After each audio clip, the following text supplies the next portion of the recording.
entraram em casa e levaram meu PC Gamer. E meu PS5 também não está aqui. Calma, Lucas. Ninguém roubou nada. Fui eu que vendi fita. Mas por que você faria isso? Por que você passava muito jogando? Mas eu usava o PC apenas pra trabalho. Como eu vou ajudar a pagar aluguel agora? Bem que você poderia arrumar um emprego de verdade agora. Seu pai disse que tinha vaga no Atacadão. Como você pode vender minhas coisas? E por quanto você vendeu? Alguém na internet comprou por 5.000. Tenho certeza que sai ganhando muito.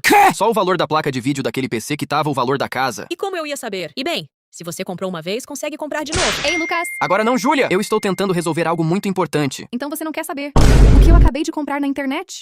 Esse é o meu PC? Mas como você comprou? Eu paguei no crédito bobinho. Vi que sua mãe estava vendendo, então comprei. Você também comprou o meu PS5? Tá falando desse aqui? Meu Deus, Júlia, você é um anjo. Nem sei como te agradecer. Que tal passar aqui em casa mais tarde?